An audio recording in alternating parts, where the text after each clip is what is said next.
last night. And so right now I'm gonna take you guys on a journey through Chicano studies. And you can call it ancestral studies, but what Chicano means is outcast. When you're a Chicano, you become an outcast to your ancestors. Chicano, what language is that?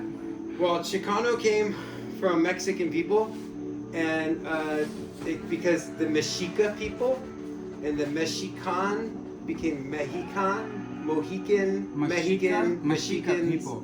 So yeah, like the Chicano itself means outcast, and it came from the letter X, because the X represents Chicano, like Malcolm X said X, and X means that we were put into slavery, and we were excommunicated. So Chicano means excommunicated from our ancestors. So we were colonized by the missionaries and churches, and they called us pagan languages and got rid of all our ancestry. But in our genetic memory, we have a lot longer history than just colonialism and slavery. So Chicano Studies says that we all don't speak the language of our ancestors. And so Chicano Studies says that when we learn who we are, then we become fully empowered on this planet. Because if we're just cruising around and we don't know who we are, then we can't be fully empowered. So Chicano Studies was set up for indigenous Mexican people who were caught between lifestyles and worlds and languages, to put our studies together of our ancestors, where we break apart ancient Mexico and the pyramids, and we talk about Quetzalcoatl and Jesus coming to the Americas and giving us corn, and then the establishment of Tezcatlipoca, the god of the smoking mirror, and he came from pulque, which is alcohol, and then Jesus came back and everyone was polluted with alcohol and human sacrifice, and he wasn't able to give them back their blessings, so he went and retreated to go live with the Mayans. And then we don't know what happened to the Mayans, because they still exist, and they had to go into hiding and underground. And to be Mayan is to have world culture, and to be Roman is to come from the cave. Oh, it's not like a race, it's actually like a mentality or something. So when you're in the Mayan calendar, you live like every day. The sun rises, you get up. The moon's full, you're out.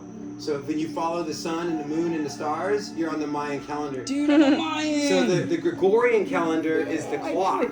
So time doesn't exist on like minutes and seconds, because you'll never have time that way.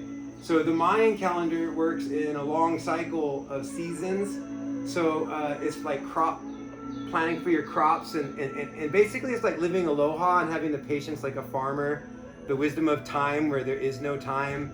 And you get off the clock. The Romans created the clock for slavery, paid wage slavery, your life in a bar of minutes and hours and sentences and periods, and so when you look at how time has influenced the structure of our body and our language, and how they put us down, sit down, shut up, and that's how you learn to be polite, and then Chicano Studies is radical, because it's like, look at these pyramids, and what are they teaching us about our ancestors, and look what the colonialists did to us, and what can we do to live with the colonialists while we can learn their language. So I'm the first English-born generation of my family.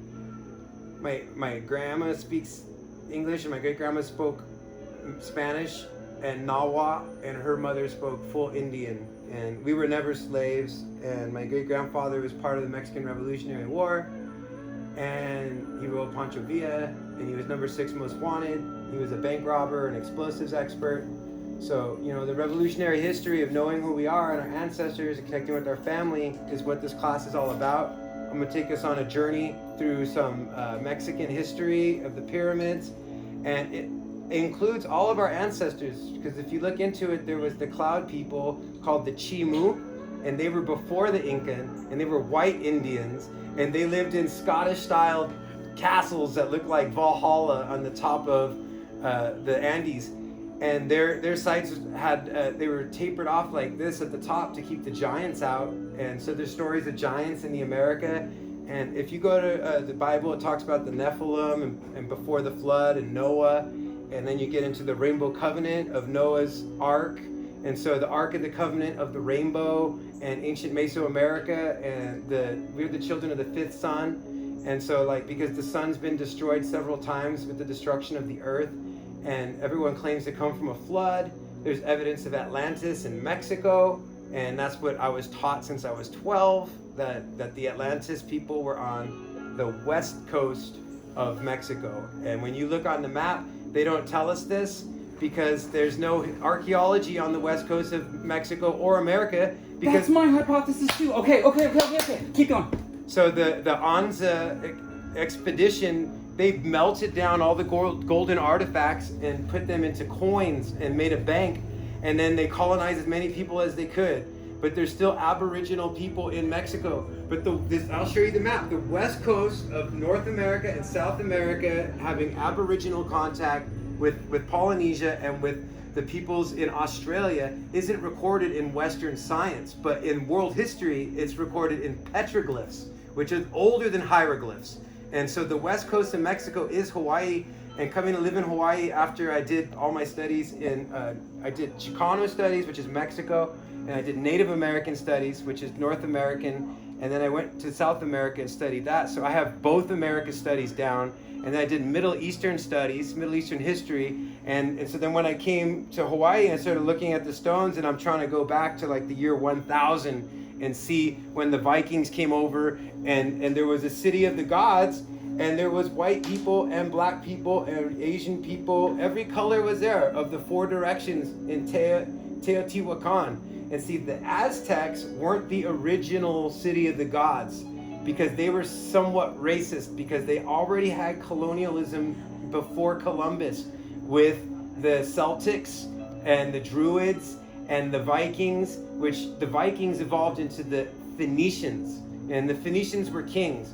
So from the Aboriginal perspective, the first people that came in ancient history were kings, and then those kings became Phoenicians, and then they became Vikings and warriors, and then they came as priests and missionaries, and then they came as slave ships, and now they come as cruise ships. So if you look at the evolution of the big ships on the ocean and go back in time, the people with the sails were called the cloud people. Now, we conquered air. We were able to fly in the ancient world because the first thing that they farmed in Mexico, the first people that were black, that were the Olmec, the Chi people, they farmed rubber. And we had harnessed the elliptical orbit of flight. Like if you get a bow and arrow, that same trajectory could launch us into orbit. And so why would they farm so much rubber? And I saw an old archaeology film about the top of the Andes having a saddle. It was shaped like this beaker here, and the rubber was wrapped around it, and they put a stick in the ground. There was two of these and a stick in the back with a hole. They saw these two round things, and they found the hole right here, and then they checked them, and there was rubber. And so they figured that they had a slingshot that would launch a glider off the top of the Andes. Now, if you look at the most advanced aerodynamic fibers on Earth is called carbon fibers. Now, carbon fibers is nothing but woven leaves that have been put in a resin.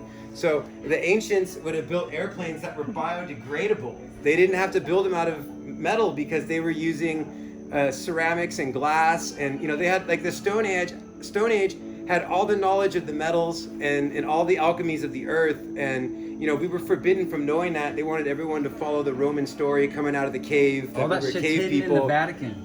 And the Vatican has all their airplanes, and people that get to peek in there is people like Leonardo da Vinci, and he drew pictures, and the pictures he drew of the stacked flying, those were from Atlantis from before patents, because people didn't have patents that limited our inspiration and invention. It was unlimited innovation space. So they would have like a Zeppelin and steam engines. It was all possible in the metal age, and gold was the easiest metal to build with, and it was the most abundant at one time, but they sacrificed all of our history in gold and melted it into bricks and coins over greed.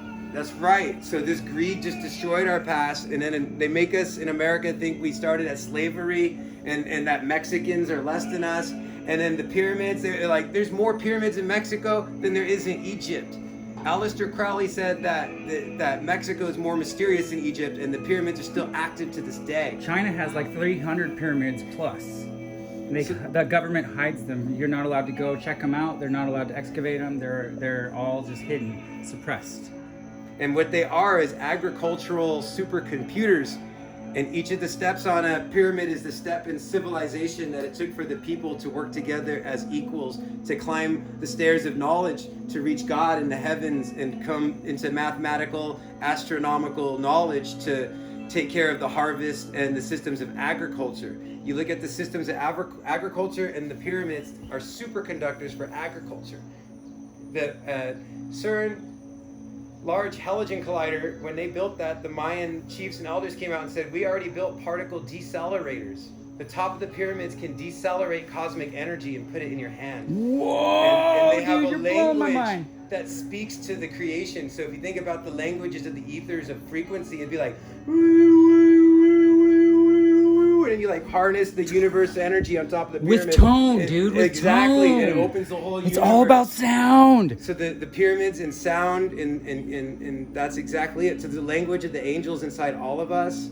Sound healing isn't what goes in us, it comes out of us. So when we can speak in the language of the crystals, we activate our DNA Elohim consciousness to go. And when you get in the water and you do it, she's seen it. I make a whole flower of life across the skin of the water because I've been practicing crystal bowl healing for over 10 years now. Yeah. So let's get to this slideshow here. That was just a little intro. Starts with be wary of any belief or ideology that promotes division between you and your fellow human beings. This is the Beautiful. Moorish flag. Flags are always division. But this flag from Morocco is part of the peace treaty that was used to establish America. The Moroccan emperor was the first one to sign the constitutional to help us ratify our country. And that's part of U.S. history that we have a peace treaty with them. And here's some more of the treaty territories with the Native Americans when they annexed Texas from Mexico and the Mexican cessation. And there's a lot of history to study here with the Native Americans. We had many nations, which meant many colors of people with different histories. Now, the Mississippi, the Vikings and the Celtics and the Druids and the Irish, they all made it up there, as well as the Egyptians, even the Romans. See, they don't want us to know that some of the people that explored made it to the Americas and left evidence of it, because the history of the Americas is so much richer than Columbus. So when you go into pre-Columbian history, then you get into stuff like, I was telling her, like, I went to the Church of Mormon. It blew my mind because everything I learned from my ancestry and archaeology is confirmed in their church. Isn't it weird? I was the like, gospel too, dude. The gospel. It's like you real know what? shit. My dad, I had the Mormon. My dad's an alcoholic and a Vietnam veteran who's going deaf and he's disabled. He was born deaf, and that's my father. He went to Vietnam. He came back with 2 Purple Hearts.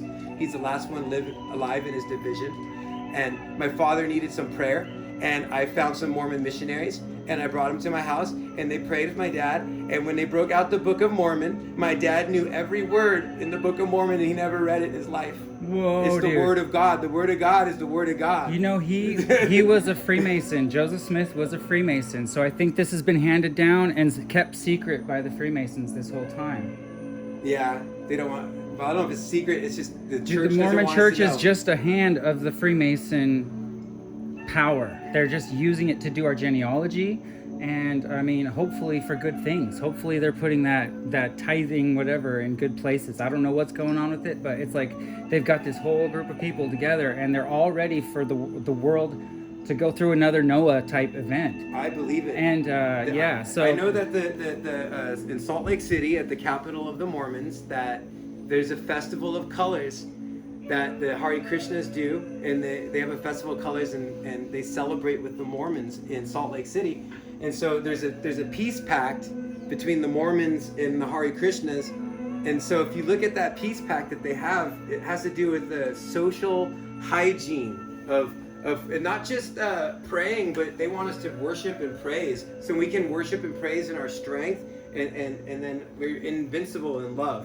And when I went to the Mormon church, I saw every race of child on the altar, and they opened a cloth, and there was bread, and they all prayed in English and Spanish, and then they broke that bread between all the elders and children. I saw a baby eating the bread, and an old woman, old man eating the bread, and then they broke out the water. And I started to cry. I was like, oh my God, bread and water and elders and children, and they're feeding them and they're praying bilingually. And repentance. I just couldn't even believe it. Dude, It yes. was so intense. I was like, it was one of the most spiritual moments of my life. And then like when the Book of Mormon came, I started getting this twitch like in my hand. It was like, and they told me when I went there that about the gifts of the Holy Spirit, and it totally confirmed that like I was experiencing the Holy Spirit the whole time. I was like, it was intense. I was raised Mormon. So you know that. I know so well, yeah. So this has to do with that. Dude. All our history. Holy why is fucking the Book shit. of I got Mormon chills. all Dude, in the the last Spirit? time I went to a Mormon church, this feeling came over me and I just started crying. I didn't know what it was. I just started bawling. I was with my daughter's mom and my daughter, and she was just a baby. And I just wept the whole time I was in there. I had to leave. I made it through I went through sacrament meeting and I didn't take the sacrament because I was living in sin according to them and having premarital sex and all this stuff. And so I didn't take the sacrament, and it just made me cry because I felt like I was a righteous person. And I was just being like, I was judging myself harshly, and I didn't take the sacrament. And what we learned is that Jesus had a family. And that's why they destroyed all the artifacts. Because Jesus and Mary had a family in Mexico, in the Mayans, and that's where the Trail of Tears began. Jesus' children, they were exiled from the Mayan peninsulas, and they had to walk past the Aztec aftermath of colonialism. And the Aztec had alcohol. Alcohol was like, Jesus brought corn, and he was a vegan, raw vegan. And then the alcohol was created, and they created a god that would be the opposite of Jesus, and it would be human sacrifice. And they got everyone initiated through alcoholism, and then they couldn't build pyramids, and their society fell apart. And then Jesus had to leave, and when he left, he came back, and they weren't prepared to have a great society because of pulque.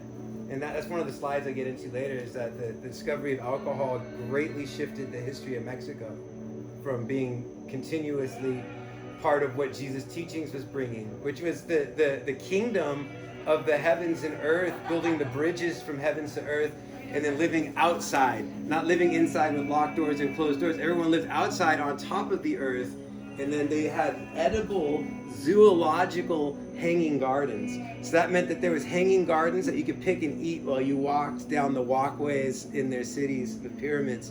And then each of the pyramids, there was a pyramid for the sun, pyramid for the moon. If you were the person that was chosen to be on the pyramid of the moon, you would be up there recording all the motions of the moon. And then when the emperor, who was the chief astronomer and chief mathematician, called you, you would bring the records of the moon, and they would put together the whole sky and all the records, and they'd be able to see what was happening. So the pyramids were also part of astronomical data gathering to build somewhat of a computer for civilization when we live outdoors together, and then we can appoint each other outdoors our position on the pyramid system. And so that's why they say that, when this Babylon falls, we'll have to pick up those positions and remember our roles when we climb up the pyramids. And when you're on the top of the pyramid and you're looking down, you can see the astronomy, the astronomical astrology of your whole tribe from the top of the pyramid. You can see who's moving with what planet. And when you're that dialed in, because they're in alignment with the heavens. Whoa. So when everyone comes in, the ways they come in, how they walk, it's like the same way that astrology begins in our palm. Palmistry is the first astrology. So if you imagine like palm reading, and then if they can tell you all this stuff through palm reading, through some ancient art that is before the Bible and before the context of Romans, and so palmistry and astrology are the oldest forms of medicine. So if you take the idea of astrology and palmistry and put it on top of a pyramid for an emperor to read their society and to be able to know who's going to represent what planet on top of the pyramid, and then that was the mathematical astronomical relationship with the agricultural supercomputers that are the pyramids of Mesoamerica. But the pyramids were all built at different eras, and the first pyramids were built by the Dogon and the ancient Egyptians from the 4th dynasty. Now the covenant of blood with Moses to escape Egypt and kill the firstborn African Egyptian child with the innocent blood of a lamb to be slaughtered and put the blood over their door. The rainbow covenant of the Bible with the flood and Noah was the main covenant that all the Native Americans follow. And the next covenant that was brought by the original Jews and monotheists is the covenant of Moses. That was a blood covenant to escape Egypt and kill the firstborn Egyptian. So that covenant in the Bible caused a lot of karma behind its believers and followers, because there's multiple covenants and multiple gods in the Holy Bible.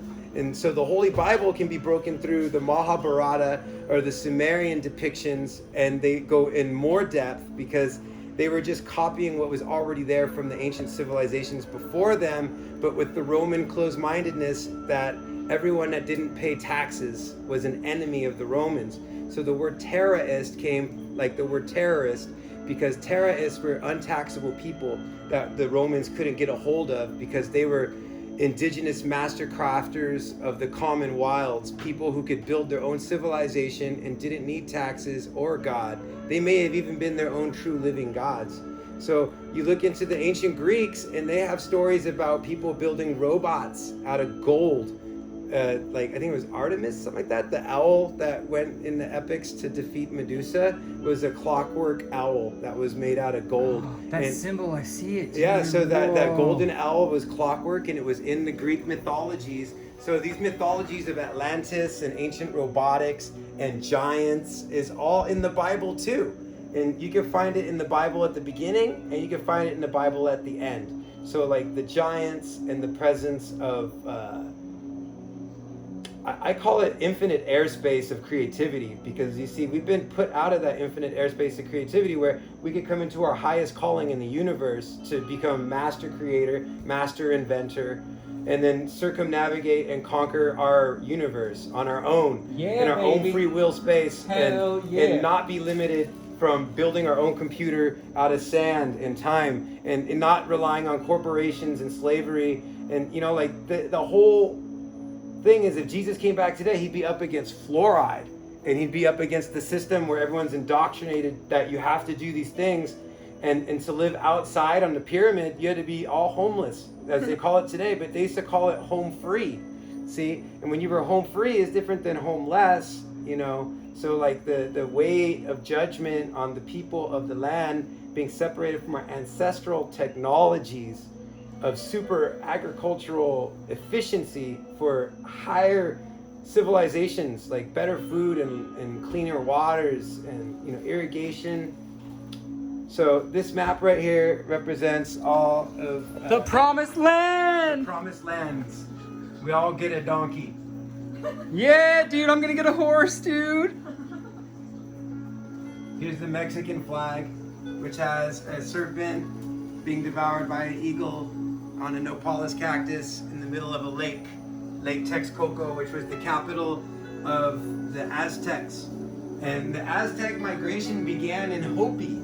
Now, the capital of the Aztecs, Tenochtitlan, is the second bigger Hopi nation. Now, the Hopi have a story of two brothers separating and migrating a nation into two. One brother wanted to stay and live in the ancient way. Their name for Christ is Masao. So Masao taught them how to plant corn and live on the cliffs in the desert and live for thousands of years happily. And the rest of them wanted to prepare for the return of Christ and build pyramids again. And they had grown warlike. So they didn't have the actual pyramid builders, because they might have destroyed some of them, because it was a division between the tribe of the Hopi brothers, between the warriors and the ones who want to live in the sacred ancient way on the cliffs with corn in a simple way. So when they went and built the capital of the Aztecs, it was built by warriors, and the pyramids were easily destroyed by cannon fire because they weren't the original architects of the pyramids of Mexico. The Great Pyramids of Mexico were designed by the Dogon chief priests that were African from Sirius B. And so the sophistication of the pyramids wasn't in the Aztec capital, because they were started by warriors, and they may have destroyed engineers in the process. So their city was a miracle, and it transformed every way. It was a renaissance and a revolution in Mesoamerican cultures and tradition and history, but they were warrior society who did human sacrifice. They weren't the original pyramid builders, and their pyramids were broken apart by cannons, and the Spanish took apart their bricks of their Pyramid of the Sun, and they built a military base and prison out of the same pyramid bricks. And so the Aztec were put away historically, and so Chicano Studies romanticizes Chicanos through Aztec Empire and Aztlan.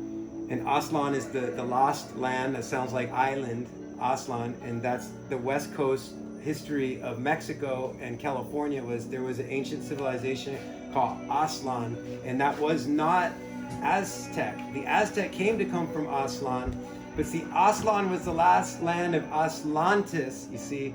And so Aztlan and Atlantis and Atlantis, and the atl is a weapon that they use it has a stick and it's a lever, and it throws your spear like 100 times further.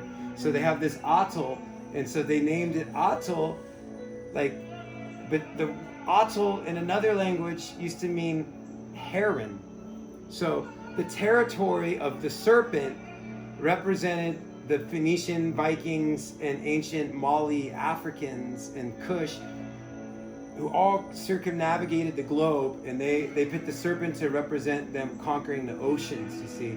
Now, before the serpent was the stork and the heron. Now, the heron is found in Egypt, in China, in Florida, in California. So the heron goes around the whole world. So the territory of the Atlanteans was the territory of the heron. And the heron, the stork bringing the baby, is an ancient symbol from Atlantis that their creator's civilization came from the land of the heron.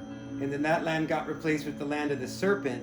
And the serpent land included the Norse Vikings and the Phoenicians, and it was Druidic and Kemetic science of ancient Egypt, all combined into a giant outdoor living mystery school where it put together all the ancient monolithic, megalithic structures into one Neolithic age. And Mexico is the pinnacle of the Neolithic classical era of human earth history. That in the Stone Age is the lithic, means stone. So Neolithic means new stone. So the Neolithic age of Mexico is the greatest achievement in all the history of the Stone Age people. And it had influence from Africa and influence from Cambodia. Now, the year 900 is when they say that the city of Tiwanaku was destroyed. Now, the city of Tiwanaku in the year 900 and the year 1000, if you go into Middle Eastern history, Islam and the Silk Road was popping off, and the Africans, and there was absolutely possibilities of advanced breakaway civilizations from the ancients that had the ability to fly. So I'm gonna go into some of these flying slides coming up here. Like this is from South America. It's a Shipibo ceramic turtle. Now, as you know, Hawaii is called Turtle Island. And so this comes from Big Turtle Island of South America. And it represents the Shipibo. And the Shipibo is the light language that like the back of a frog, and the information that the plants receive through the water and the starlight, and the shamanic connection of the people with the heavens and the earth. And there's a whole astral symbology. They consider it a star map. And when you look at it, it balances your brain out. It actually is shaped like your brain waves and patterns, and how water and light energy travels through our brain when we're making thoughts.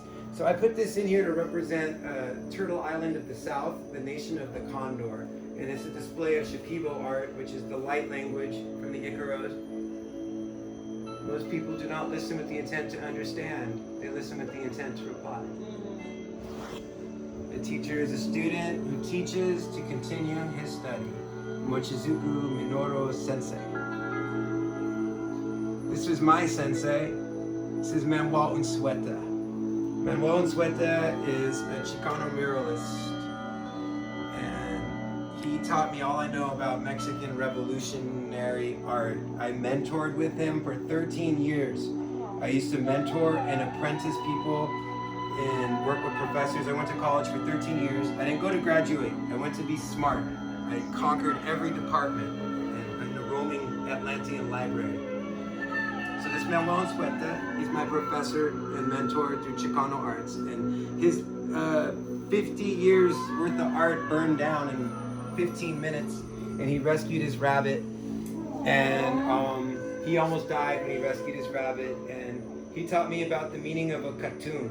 The Mayan emperor would call for a katun, and they would burn down their whole civilization. And when would we call for a katun is when our children got lazy and too comfortable. We would burn down their house and make them build it so they'd learn how to build it themselves and appreciate it when they had kids. So a katun would come around like once a generation when everyone was too lazy. They burn their whole shit down and make them build it. And so like literally that was the katun so they could pass the building knowledge to the children the hard way, the old fashioned way. We got one coming. We go. So it's Manuel Unzueta, and here's one of his murals. This one's called the Eagle Warrior. This is in a building called La Casa de la Raza. My great grandfather was an adobe stone mason, and it used to be a brick warehouse that they used for the remodeling of the California missions after the big earthquakes. So there was big earthquakes in the early 1919. Damn, that's cool. So this mural represents the mestizo people. The Chicana and the Chicano warriors reaching for the balance of justice with their fist in the air. And then you got the rattlesnake and the wisdom of writing and the power of the artist to go beyond writing. Because Manuel Unzueta taught me the philosophy of Mexican muralism that's behind this whole mural here. And it's that the walls belong to the people. So the walls should speak to the people, for the people, as the people, by the people. It is the inherent job of the artist to become the teacher and the philosopher, to master the arts, because we're all born illiterate. So the artist teaches the children through art before they can learn to read. So the artist has a great job to bring the philosophies and histories of our people, our past, present, and future together through the arts. So all the walls should speak to the people, for the people. And Mexico has the most murals of any country on earth. And we started all the revolutions in world history. And we'll get into that in a minute. This is his next mural. It's called Brotherhood. As you can see in this mural, on the right side, there's a skull over the door, and that's the exit. And that represents our ancestors who have passed. And then you see the hands. There's 4 hands, 4 colors, white, black, red, and yellow, brown, reaching for the eye in the sky, which is God. And it's symbolic of our pinnacle to survive here on this earth and not go down in flames, and to keep something for our children. And on the left side, you see the children of the rainbow, and they're standing in the shadows, because rainbow is the shadow of light. And if you look at the painting long enough, you'll see a cross, and it's at its side like a letter X. And that X is the sideway cross that represents the path history gave us, where the cross isn't right side up for us. We get X'd out, and that's why we're Chicanos. So as Chicanos, we reach for the knowledge at the top of all knowledge, to put all the people together through the history that we find in our ancestry, because Mexico has the most history on earth to put us together as one human family, because we've been the belly button and birthplace of civilization for the 4 directions since the beginning of time itself. For all the great civilizations and ancestors to traverse, circumnavigating the globe, that became Sephardic, sea-bearing people that could travel the globe, that we were the pinnacle of success for them to come to in their travels. Hunab Ku to all of you. The Hunab Ku is a galactic butterfly, and it's what 2 hands look like. If you have a black hand and a white hand, because see, before everyone was black and white, we were full color rainbow. So if we divide it 2 ways, black and white, we're not seeing the full color, you see. But the Hunab Ku represents the balance that we bring together in unity, because without unity, there's no community, and our pyramids only existed because everyone equally agreed upon them. Time to tear down that wall. Earth, human, freedom, love, we are one.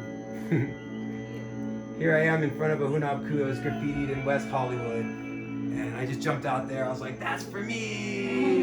Yeah, brother. So we're gonna keep going to, this is Summer Solstice Parade, Santa Barbara, my home birth town. We have the Santa Barbara Channel Islands, which are part of the Pacific Island chains, and we are part Pacific Islanders.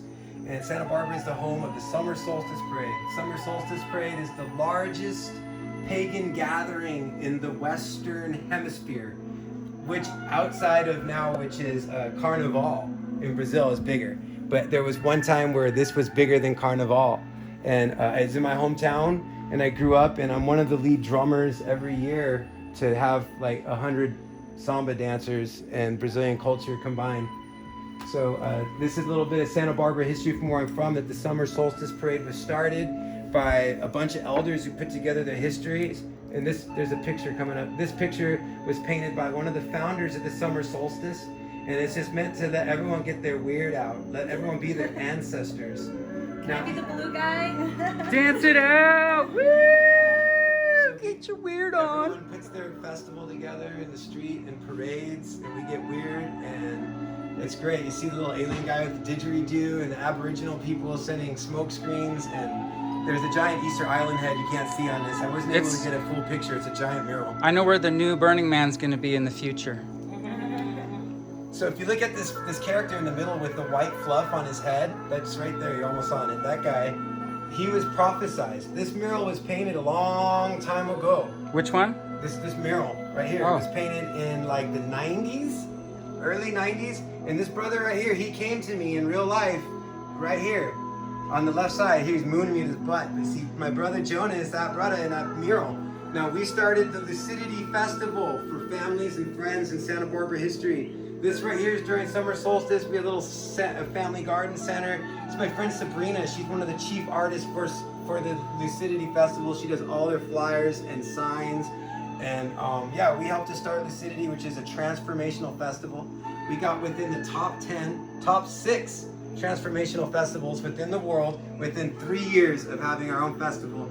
We built a giant family that works sustainable, organic, and local, off-grid community where we self-entertain and educate ourselves, and we built a whole village for our future together. And every year it just kept getting better and better and better. And I put this here because I just want to show you some of where I come from before I go into the deeper history, because this is part of it, the transformational history of now, where we're supposed to be and doing that. These drums we play come from a place. We should know where they come from. We should know the people who played them. Don't just carry things artificially. It's up to us to take authenticity to all of our practices. And this is Welcome to Lucidity, the Totem's Return. My sister Sabrina, she painted this sign. I was there while she painted the brushstrokes on it. And I was talking with her as she nailed the sign together. Damn, look at the pine cone with all the fractal going on, dude. It's great. There is a movie, it's called Journey to Lucidity, Tree of the Guardians, if you want to see it. I'm in it. So we're gonna just cruise through this now, and wide awake and still dreaming. Here I am at the Summer Solstice Parade. Yeah. And I'm in a blue avatar. This is my brother, he's from the same tribe as me. We're both Yaqui Indians. Santa Barbara is home to some of the last of the Yaqui Indians. They destroyed 85% of our people. We were the first Messianic Judeo-Christians in Native American history. That's why I have a beard, because we got impregnated by the Jesuits who gifted us the Torah, and we were the first Hebrew, Israelite, Sephardic, Native American people. So when we accepted Christ first, we became the first Messianic Judeo-Christians, and we're from the tribe of Judah. And yeah, so the Yaqui Indians aren't recognized formally as a registered, federally recognized tribe because we're recognized as a war party. So my tribe isn't a registered tribe, we're a war party. And that's part of my people's history. Mine too. You mean to tell me humans have energy resources such as solar power, hydroelectric, biofuels, wind power, and geothermal energy, and they kill each other over oil? All right, let's get over this already, guys. I'm in front of a mural that says AIM, and that stands for the American Indian Movement. Here I am when I first hit the island, and I was chilling with Deva, smiling in the sun. We stay here at the Hawaiian Sanctuary where they let me get totally weird with my studies and show you guys what I've been into for the last 25 years. I've been studying pyramids. Wow. That's a long time. In Mexico. I stay up till 3 in the morning at night studying. That's why I can say so much about each thing. So I really study hard. I went to college 13 years, which is longer than a doctorate. I just did it to be a revolutionary, really.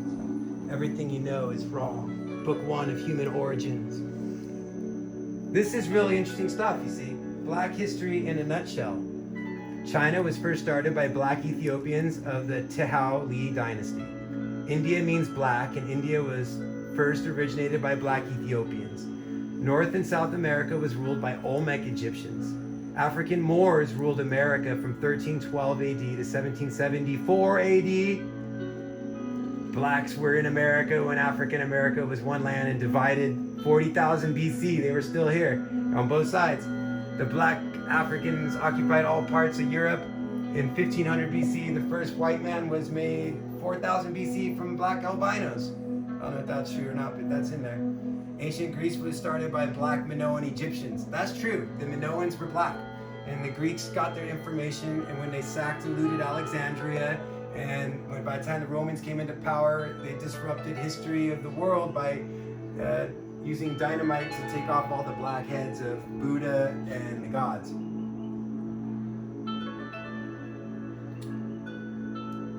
Seems the Americans killed a descendant of the gods. The consequences are very heavy. What if Lemuria was a real continent? And it's our time to unlock ancient knowledge, to bring in a new age. It's underwater. Right off the coast here.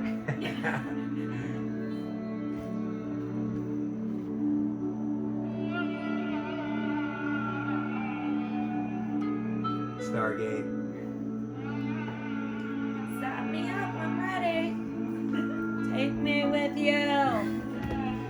So here's 4 civilizations, and they didn't include the Mayans. Oh, they did. Never mind. The Mayans are there, the green. So you got Teotihuacan, 200 to 700. 200 BC, 700 AD.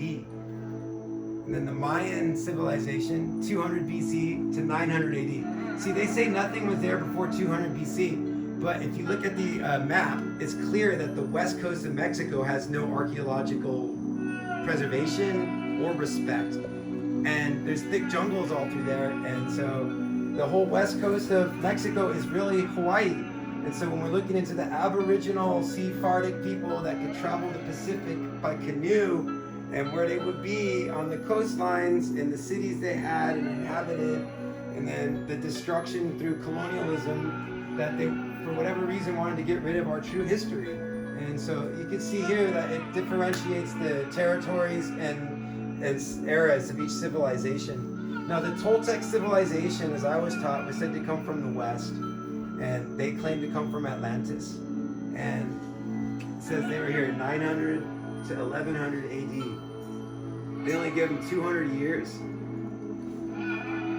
Jesus came to the Toltec, is what they said. So, always be mindful of all these years in dating, because they only show the East Coast history of Mexico. They don't teach the West Coast history of Mexico. It's really sad. And then the dates are all altered. And some of these may not have even been civilizations. They might have just been living there, whatever they were. That wasn't a civilization. And so, they try and put them in a library labeled catalog. So it separates us from knowing our true intention on living on Gaia, which is our earth ship, and Mother Earth, our home. So when you're barefoot and touching the earth and you walk up to those pyramids full of power and everyone is living homeless and you're all out free without locked doors and caged minds that are structured in language, you can activate the ancient pyramid systems by touching the earth and reconnecting with what was put there for us when we decide to live outside. Because everyone lives so indoors that we become so domesticated that the concepts for pyramid dwelling isn't within our consciousness. To dwell in pyramid society, we got to all live as if outside is our home. Just like Burning Man, yeah? So outside's our home and not indoors, locked behind doors, So this is a picture of the serpent that represents all the plates of the Ring of Fire and the Mid-Atlantic Ridge and the Eurasian Plate and the Australian Plate. So the serpent represents the people that were able to conquer the oceans in the ancient world. And they tell us the serpent is bad, but when we start looking into the serpent and the history of goddess worship and the serpent and the oceans and the ley lines and the way they float across the oceans, it gets a lot more romantic, you see. So censorship has taken away our ability to romanticize with our ancestors. But there's something that's called Gnosticism, the G in front. There's a lot of controversy about Gnosticism, but it's older than Christianity. And Gnosticism and paganism puts together the symbol of the cross. You can hold the cross towards the sun and measure your latitude in the shadow. So like they had these ancient symbols that they would use and artifacts to pass on higher civilization and knowledge of outside of slavery. So they want us to think we came from a cave, but there was people that already conquered the earth. So what is exactly this serpent again? What it represents? It represents the ancient ancestors that were able to traverse the earth. So this is like the dots where they went through? It's just a the symbol. navigation route. It's just a symbol. But I mean, yeah, it's like it shows how they used to have to cross, you know? Oh, okay. That's how they traveled the world. You can see Hawaii's on there too. And Easter Island. And Santa Barbara Channel Islands. And the Aleutian Islands. And the Filipino Islands. And what is that? It's like New Zealand. And then it goes into India. And then it goes all the way up through the Eurasian plate. These were the migration routes of the ancients that had traversed and before the Christians and the Romans, they had knowledge of the whole world. Expanding. And how to get around. You missed the first part, but I'll keep going and stuff. So here's some of the history of Amaruca, America, Tierra de Serpentes, la Tierra de la Serpente, Emplumada, nada que ver con Americo Vespucci. They said it's not named after Vespucci, it's named after the plumed serpent. And see, so the people that came there, they left all the history and gold along the West Coast, and that's why there's no West Coast archaeology, because they melted down all their artifacts and built money, and then they gave it to them in banks and enslaved the people through religion and language to take away the history of being strong as a Viking, to build your own ship and conquer your own planet. That's what this is about. That shows the navigation route too from Africa to South America, up into North America. And it shows ancient relationships with Egypt and the Sumerians, and then Kukulkan, like Ku Klux Klan, Kukulkan, the serpent. And then white people had to keep their knowledge secret because the church was like, you guys can't know who you are because we're Romans, and you gotta say we're started as slaves or at the border as an immigrant. You can't have ancient history. They're not into that. So that's why it's so radical to study ancient history. This is the Mississippian Pyramid Mound dwellers. They were there since the Mississippi River in Pangaea used to be the top of the Nile, and they have tunnels that go underneath their mounds. In their mounds are like, they say there's giants, like 15-foot tall humans, but they go under them. There's like that entrance to the underworld under the Mississippian mounds, and they have hieroglyphics depicting contact with the Egyptians. And the city of Memphis is the original city of Memphis from ancient Egypt, and that was when Mississippi was the top of the Nile. And this is all lost in Louisiana. Now see, if time doesn't exist, then Louisiana would always have been the same all through time.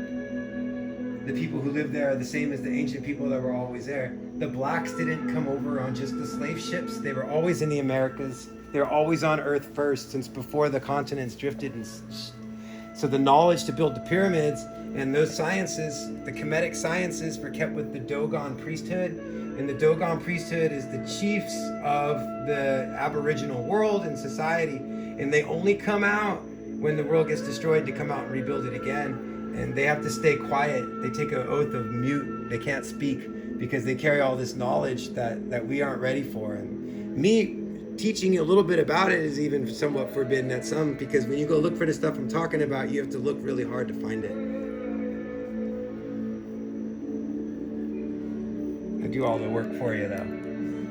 This is an artist, Mir, and he's from Los Angeles. And this is a painting of Los Angeles and spirituality in Los Angeles, connecting with a dove and under a street light. And you see how his brushstrokes are resemblant of the ancient world. I met this artist in the 90s. And I talked to him about my passion of Chicano art and revolution. And he was my super graffiti hero I always looked up to. And I'm really honored to be able to share his art in a slideshow. I got a lot more art from street artists. Look at this one. See, now the ancient Hindus had flying crafts that were shaped like pyramids that they called Vimana. And here you can see some shamans on a pyramid preparing for the return of the spaceships. And that pyramids can also be called ziggurats. Ziggurat is Farsi or Persian language for pyramid, and they have step pyramids. There's no functioning ziggurats on Earth because they destroyed them all. They proudly say that all ziggurats have been destroyed because they want to end the Persian Empire. So the Persians and the Arabs were both slave traders, and they're both in North Africa. So the North African slave trade was the ancient slave trade that came through Mexico. And our last names have only been around in Mexico for 200 years. Our ancestors didn't have last names. So the last name was given to us by the name of our conqueror, the person who claimed us through slavery that set us free. So if you look at our colonial last name, then you would see that the letters Z and the letter X in Mexican Spanish last names. The letter X comes from Arabic slave traders, and the letter Z comes from Persian slave traders. So the Persian slave traders built ziggurats, and they might have had zeppelins and been able to fly, but that would have been forsaken, heresy, heretics, pagan, occult, witchcraft. And they would have no room within the Roman cave dwellers mentality to understand higher civilization and freer beings than someone who came out of a cave living with a dog, drinking blood. Damn Canaanites. 6,000 years old, 232 years old. We're still in Egypt. They used the same symbology of Egypt to enslave us. And it's our choice to live in a beautiful way or not. And there's a lot more to learn about Egypt than slavery. And that's one of the biggest fallacies of the covenant of Moses against Egypt, was against our true God, our true ancestor, our true self, when we took on the blood of the innocent lamb in sacrament against the firstborn black Egyptian. And that covenant that was made by the original Torah and the Jews and the Hebrews that came out of Egypt was a huge sacrifice of our ancestors. Eye for an eye. Here's some pictures of the Chumash people from Santa Barbara. They live really simple, but you see how they look Egyptian? Isn't that beautiful? Hieroglyphic-like, huh? This is my Auntie Kiki on the right and my Auntie Lola. We're at the bus station. My Auntie Lola in the middle, she's half Chumash Indian. My Auntie Kiki on the right, she's half Mayan. That's her mother. And that's my auntie. She's like 88, and I love her very much. She's one of the first people to hold me when I was born, and we're fully aware of who we are. My family started the Chicano Studies department. My uncle was one of the first Chicano Studies professor in world history. Make America great again. Oh, makes me want to cry. Here's some more. Outdoor living. Peaceful, no weapons, no prisons. And the language they had was within the world of the spirit, so we could pass love. You know, it was illegal for Native Americans to say the word love, because when a Native person said, I love you to someone, they stole them from the settlers, because the Native Americans don't lie. They told the truth.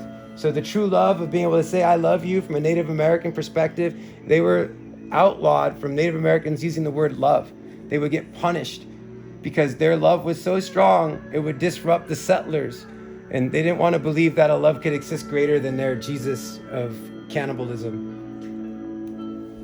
Here's an image of what life looked like for the Chumash, which is very similar to the Hawaiian people and the lost Aslan civilization of Mu, which was another continent that's called Lemuria, and how they lived in a holy way, a simple way, and they don't have locks on their doors. They don't have first and last names.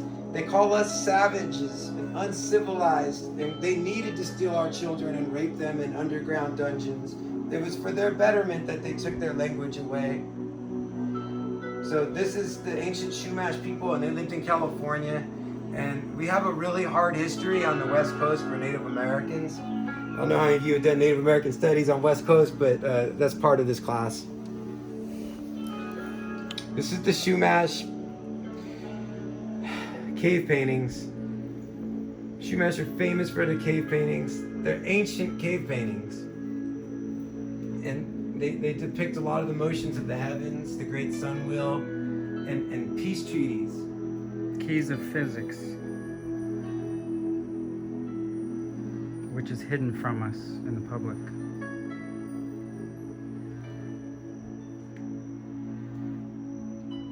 You can't even go to these caves unless you're invited, and you gotta hop a fence that says federal government property. And I've never been there, but I know.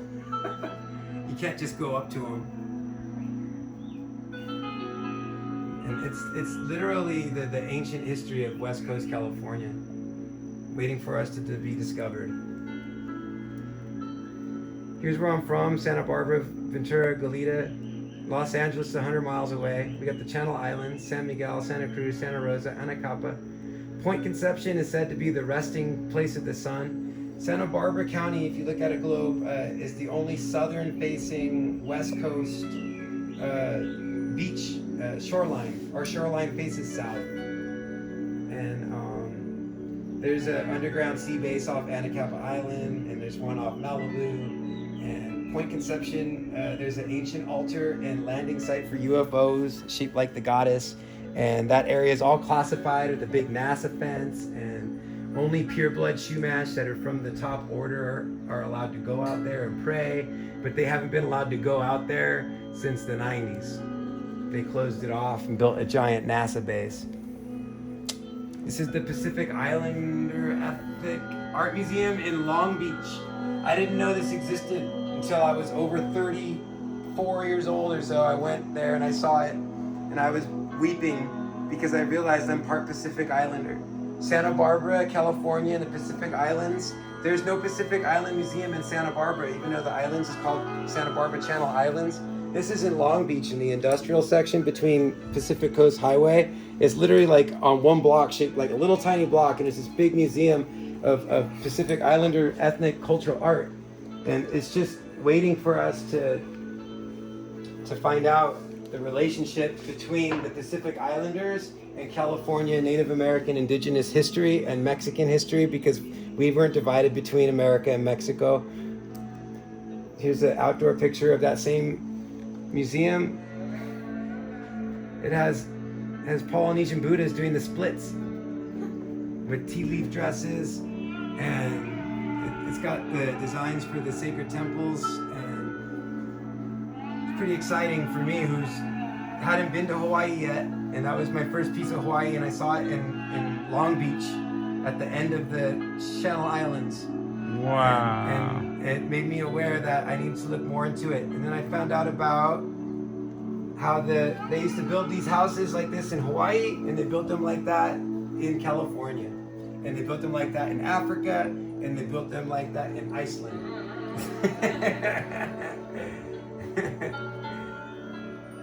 So these old style buildings, structures, and temples, this is what they would burn down and make their children rebuild. So we remember how to live outside for free. This right here shows that there was seasonal trade winds for the Hawaiian people to cross culture with the Pacific Islanders and bring Chumash canoe styles from Easter Island, even, where they built these deep sea sailing canoes, stone plank canoes, French Polynesia, Tahiti, Tonga, Fiji. They had all these planks, and so did California Indians. And they destroyed 98% of our tribes. And to know a native is an honor. And I can tell you, I know natives. I'm native. I just want to do my job. You know, I did Chicano studies, history of Mexico, and I did North American studies, the Hopi and natives, and I learned about Trail of Tears, and I went to South America, studied capoeira. I'm coming to Hawaii, and I'm putting together the West Coast history of Mexico, North America and South America through the Polynesians, and I'm not going to let them censor us anymore. That was my intention behind this class and this slideshow. Sharing the truth out of love. Now, some of the islands that they came from might not even be out there because sea levels might have rose. There's actually old maps of California where California was an island.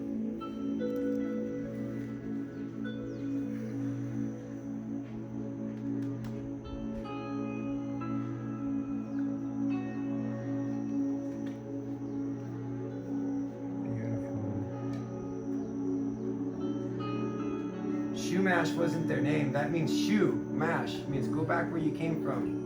And the name of the tribes often tells you how the people's sentiment was about the people trying to force them into tribes.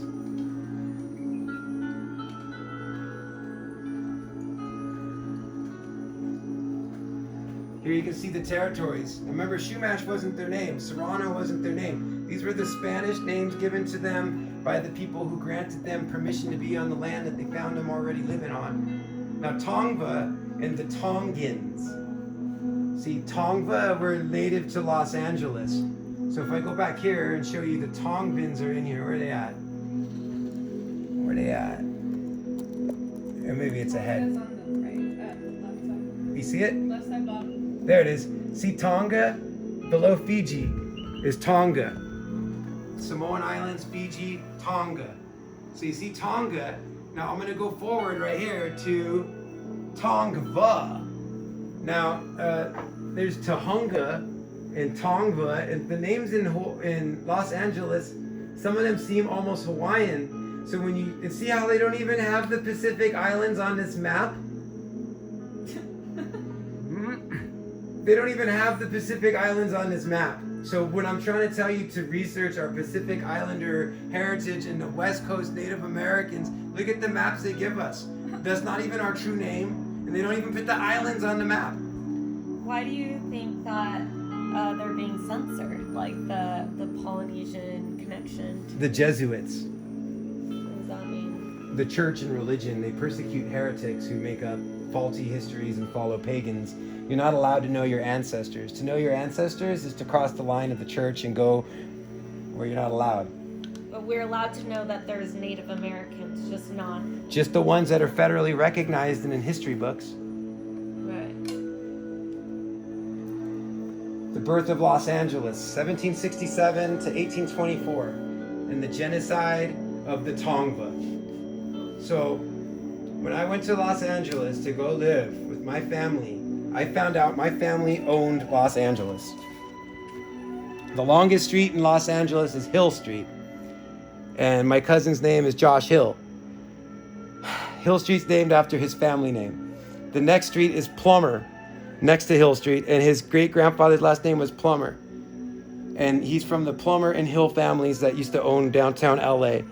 His grandmother was at the ribbon cutting for downtown Los Angeles when her father sold it to the mayor of downtown Los Angeles City. My family's very connected to this land, and to learn about the lack of Polynesian history in the California, Santa Barbara Channel Islands, and the censoring is blatantly there for anybody that wants to see that it's like a no-go zone. But I'm gonna go there. I'm not gonna let them take it. This shows the names of the people that were. But your ancestors, so they sold the land? That's what you said? They what? They sold the land? Oh, well, at that point, they had owned the land through the Spanish land grants. So California belonged to the Spanish, and then it belonged to Mexico, and then it belonged to America. So when Spain crossed over to Mexico, the Native American families took on last names that were Spanish. And then when Mexico seceded to America, those Spanish last names were on all the Spanish land grants. So the Native American families, at one time, to live in America, you had to marry someone that was Native American. And that was the peace treaty. settlers would offer one of their children to the tribe, and then they would be able to live in peace treaty with the tribe and learn the tribal ways. And see, that was before speeding away on horses and race cars and stuff. People had time for each other. And so marriage was a form of peace treaty. So all the histories of people that came as immigrants and migrated the Oregon Trail, they all intermarried with the native people because that was the peace treaty through the tribes, was to get married. So my grandparents, my great-grandmothers on the matrilineal side, both father and mother, are all full-blooded Indians, because every one of them that married them, they had to marry an Indian to have claim to the land, because that's how the peace treaties were written. So the Shumash, the prophetess of Chupu, she led the 1824 revolt in Santa Barbara. And then the Tongva, San Gabriel Mission, 1785 revolt was led by Toi Purina. These are prophetic women who aroused Indian revolts in Southern California. The women are our leaders, because if one of our women comes after you, all of our men will follow. Aho. There's some images of here's the missionaries coming to bring the word of God to these savages and deliver them from living in evil and sin in such impure ways, naked. Leaving thorns on the ground and stuff. Right? Planting thorn bushes.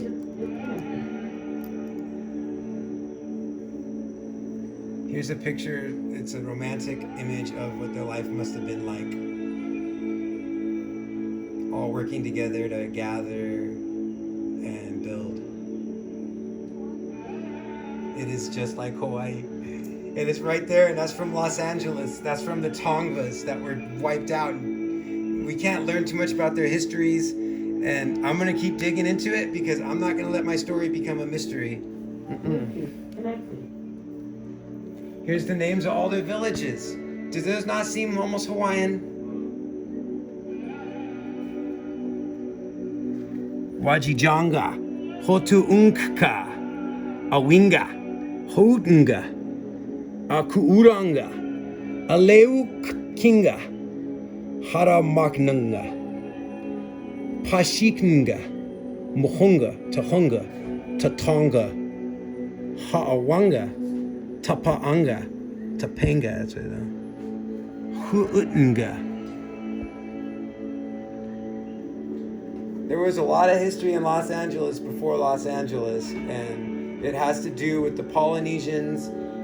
And see the boat in the bottom corner of that map? And the whale. The whale is our Aumakua. So the connections between Hawaii and California was already part of the Rainbow Bridge of our ancestors that was laid in stone in peace treaty. And, you know, when we were colonized and forced into their schools, and then they wrote the history books to write out our history.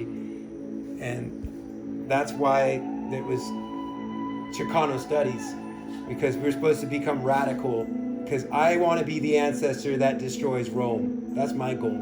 I want to stomp out Rome with the truth and have everyone in our full ancestral power. Because the Roman lie of coming out of a cave and slavery, that's the barbaric. And that's why the Germans became barbarian tribesmen, because they were with the Celtics and they were able to make peace treaties. And the Romans didn't make peace treaties. They made inquisitions and dark ages. Just saying. That's part of Chicano studies. Make America Great Again. The real Captain America. Oh yeah, baby. Warrior. Mystery of America, enigmatic mysteries and anomalous artifacts of North America, a connection to the ancient past. This talks about the Egyptians in the Grand Canyon and the Vikings that made it up the Mississippi and all kinds of stuff. This is a remnant of Chimu. Chimu were the white Indians that inhabited South America before the Incans. The Incans were tall. They were remnants of the giants. If you look at the art that goes around here with the step pyramid style and the two glowing diamond eye shapes, this was a human sacrifice deity that came in at the end of the Chimu era. The end of all the civilizations that we find in the Americas end in human sacrifice, because they set up their deities on tops of temples with masks, and the Jesuit order would kill the priest and steal the mask and then demand human sacrifice, and then all the work that went into their civilization would be lost right out the top of their priesthood by infiltrating priests. And so this is from the end of the Chimu era, and they were invaded by giants, and they had to make treaties with the giants and offer them fresh blood before they ended. And it's really interesting stuff. It's called Chimu, Chimu. There's like a 2-hour documentary on it. The White Indians. Ancient Giants of the Americas. Suppressed History and the Hidden History of a Lost Race by Xavier Hayes. There were giants in the Americas. It talks about it in the Bible. They call us Nephilim. We're descendants of the fallen angels, that when human women breed with part fallen angel, they have giants. Here's some remnants of the Caracas skulls, the elongated skulls. They tell us that they binded their heads to make these, but some of these weren't binded. Some of these may have been relatives from offshoot species that had advanced themselves in other ways. Big thinkers. These are from Nazca, Peru. Nazca had its heyday in 1000 AD, and Nazca is evidence of ancient flight because you can see the lines from Nazca from the sky. And Nazca is in a line with Angkor Wat, and they may have flown between there and ancient Egypt.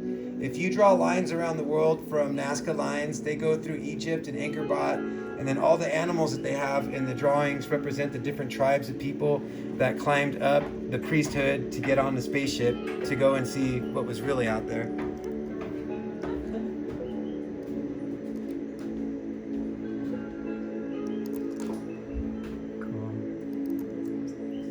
Teotihuacan, City of the Gods. This is a board game. Now, the City of the Gods had every race. If you go look at this Teotihuacan, like the same way people say Aztec, Teotihuacan is like saying Aztec, but it's a whole different civilization. So Teotihuacan means City of the Gods.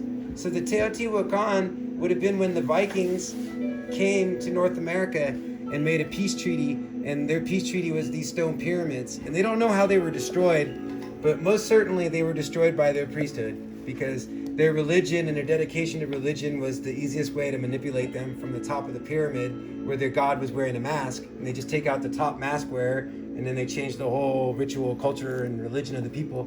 And they I have didn't a even... hypothesis about that too. They actually had to be able to melt rock from the sky. So that's another lesson for another day, but... Melt rock from the sky? Yeah. Use electricity. Well, yeah, they're particle decelerators. So supposedly if you put a metal object on top of the pyramid, it'll sharpen during the summer solstice. And that has to do with the particles slowing down. Damn, particle accelerators. What did you say? Decelerator? Particle decelerator. Particle- It can harvest the cosmic energy. Jesus, And they look at speak that, in the language dude. of the frequency. Whoa, you're fucking blowing my mind. That's what we're here for. Now see the computer motherboard, and this is the Teotihuacan pyramids from space. They look just like a computer motherboard. So remember I told you that the pyramid systems were agricultural supercomputers? Because when everyone lives outside home free and we're connected on the Gaia home Earth ship, then we can build motherboards that operate our computer at higher frequencies and velocities towards higher civilization.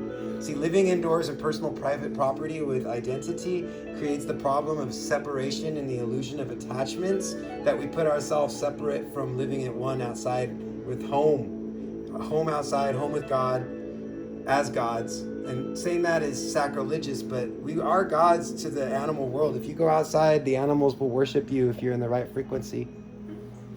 They'll know you're about something if you're good. Here's the remnants of that pyramid. They found tunnels that go underneath it, and mercury and limestone channels where water would run to help conduct energies. And It's been rebuilt 3 times, different layers. we need to build something like that again for our children. Right here. After the cleansing, it'll happen.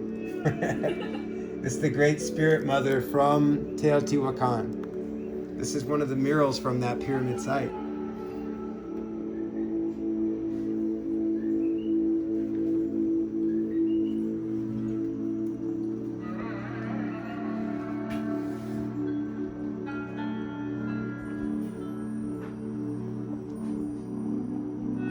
Whoa, that's like Shipibo around her neck almost, huh?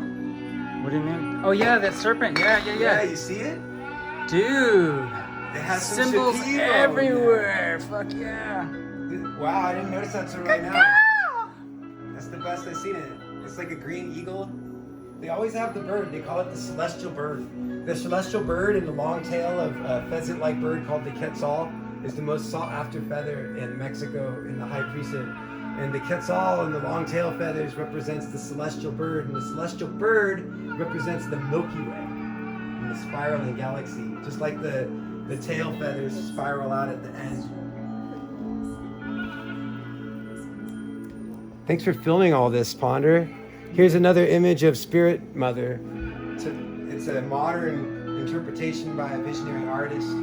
There's obviously been South American influence, but it's the same ideology of putting our ancestors first and our elders first and honoring those who carry the medicine and the wisdom that keeps our ancestors here in us. And so that is our Spirit Mother's job. She wears the owl, which represents wisdom.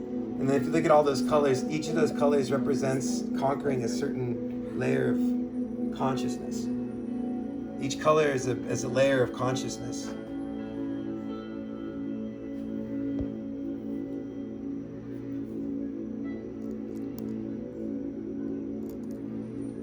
Great Creator, let us become one. Let us pray together in the circle we call life. Every man, woman, and your creations. We have one earth, and she feeds us with love. We need to feed her too, with our love. Aho.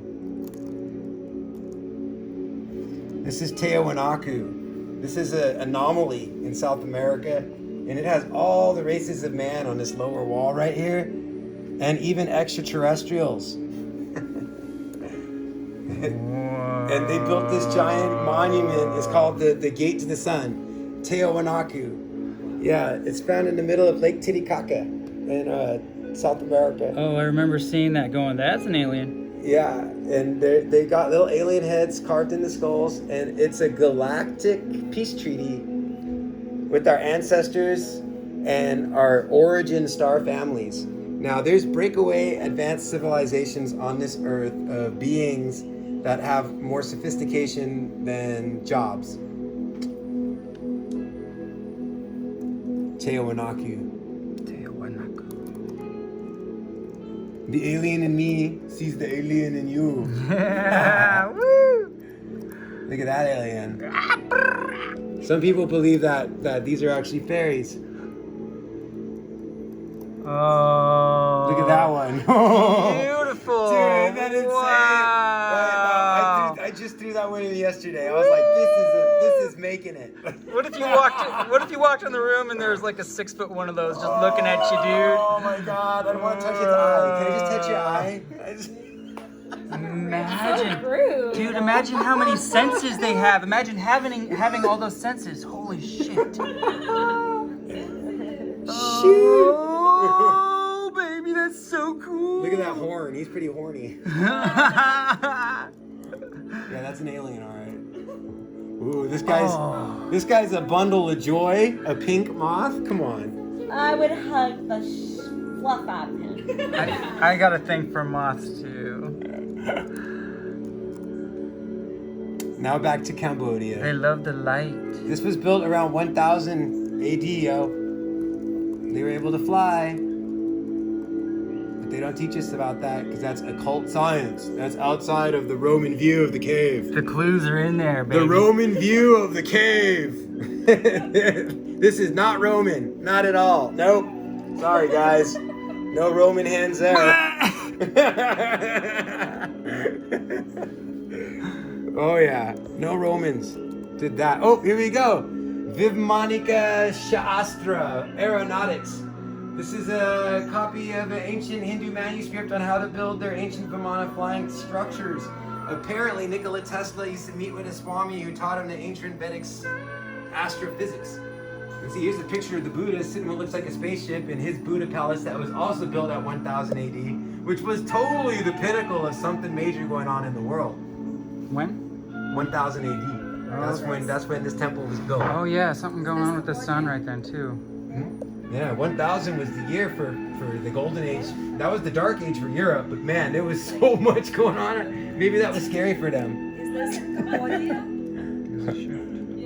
It might be, I'm not sure. I have to look it up, the name of the temple again, but I know it's from around 1000 because I was hunting around 1000 AD temples to see what was around the world. While I was showing you what was in Mexico, I wanted to show you what was in other places of the world. The other one was Cambodia, but this one is the city of 1000 Buddhas. Oh, I think that's in Indonesia. Jakarta. Sounds I think about that's right. where the oldest pyramid on Java. Earth is in Indonesia, I think. Yeah, I've been there.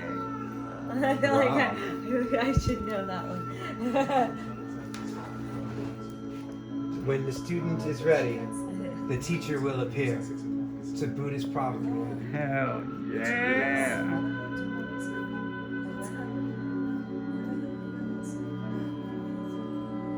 This is one of the Vimana? Damn, baby, like a floating city. Yeah. Holy shit. How many people could you fit in that? And they could probably melt some rock. The Vimanas, the ancient flying temples of the gods. Now, Nikola Tesla had knowledge of the Vimanas, and Adolf Hitler got in trouble for looking for that knowledge. And, he got in deals with the banks, and Adolf Hitler was a vegetarian artist who wanted to look into esotericism to resurrect Atlantis. And they took away all his early propaganda and only left the late propaganda that was made by the banksters. So anyone that studies world history, they wouldn't understand that unless they went and studied some world history from actual German scholars who could tell you that, yes, he was a vegetarian artist. And yes, they started injecting him with methamphetamines when he went insane after he had to make a big loan for his country for World War II. So he made this big loan, and then part of the loan was they were allowed to propagate his people, and they propagated the people into ways that they would never again have credibility as seeking to resurrect Atlantean technology and civilization. The swastika was a symbol from Atlantis. That actually is a Vermont. Yeah, In New Jersey, they built Yeah, and Vimana, like basically in New Jersey. So they built a Oh, white. you got crystal, something that popped up there. Yeah, a white crystal temple. But that's actually in New Jersey. That they're building the same how they would build a Vimana. The temple, that's the outside, but the inside it keeps on going in and in, like Russian dolls. The temple gets smaller and smaller until it goes into the small altar. So it's like, yeah. I want one. Dude, I totally want one. Let's make one if we can. Once we get the capabilities. Once the science is exposed. Here's some more. to us. It's in Sanskrit, but this is one of those Science of Aeronautics books. It has a picture.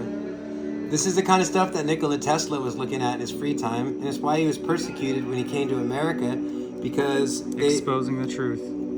Americans don't want to know about ancient black Hindus that could fly in temples. They want to think everything's simple and he just came out of a cave and he started as a slave. But no, the world has a bigger history than Rome. Some more schematics of ancient India and Atlantis. They say these Vimana came from Atlantis.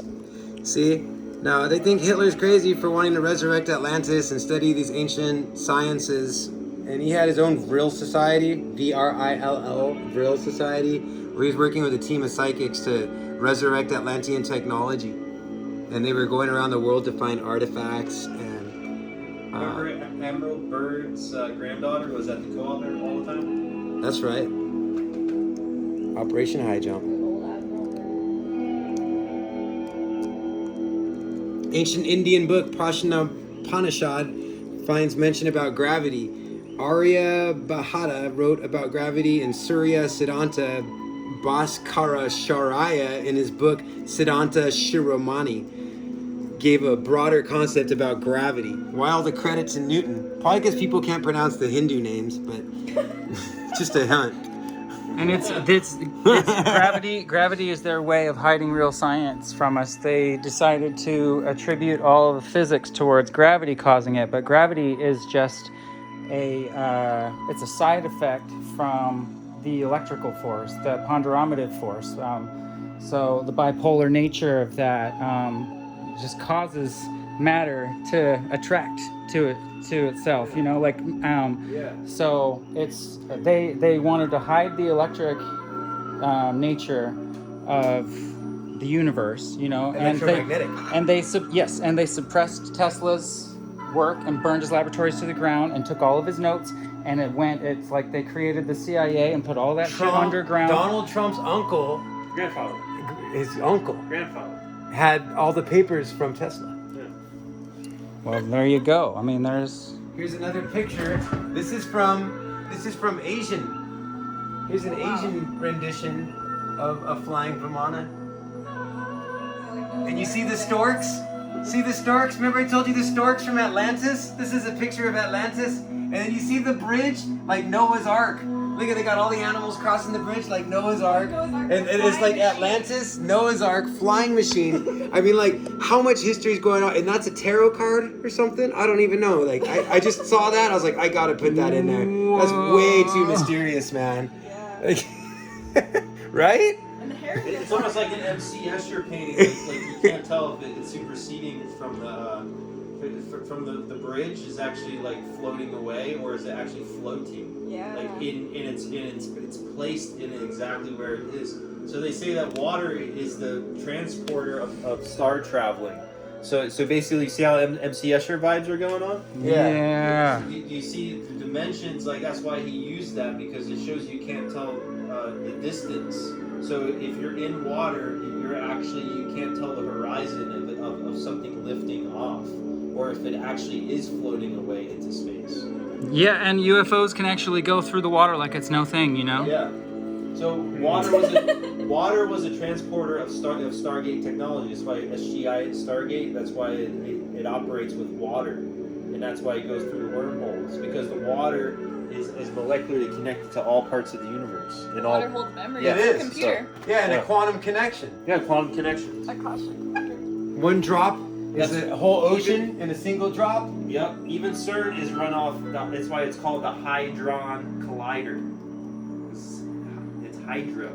Hydro is an ancient also thing that the god or whatever, or a sea serpent Didn't that CERN destroy the world transported. already? Yeah, transported. Through water. Water destroyed the planet. Over and over again. Oh my God. It's coming again when the sun, our magnetic field is shifting right now, and the sun, as soon as it splashes us, it's going to reset everything. The ancient Mayas had a legend of a giant eagle which swooped out of the sky in ages past. According to the legend, the eagle's beak opened and 4 creatures emerged. As the Mayan ancients told it, the visitors were strangers to our tribe who did not breathe the air we breathed. A fable, or do the details expose the actual visit of an alien UFO? All the myths are true, dude. It's for real. Like, stories are handed down for a reason, dude.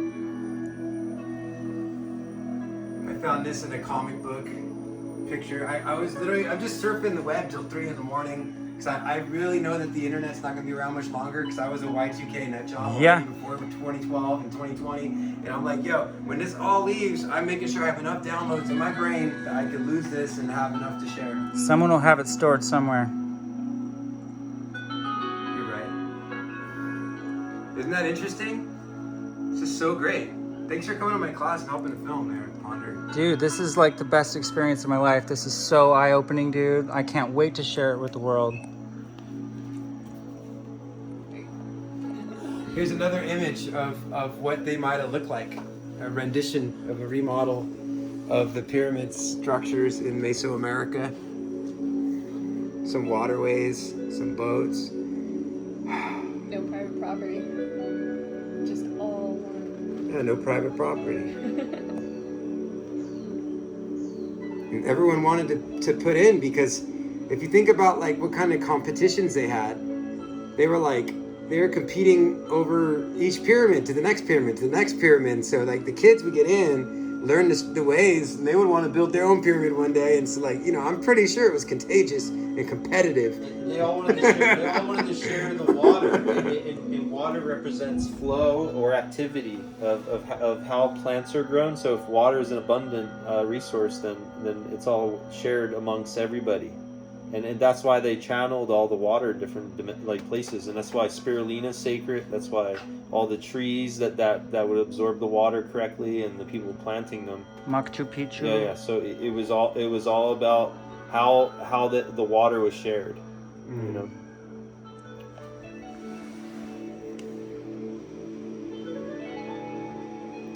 And there was no patents. Ownership is an illusion.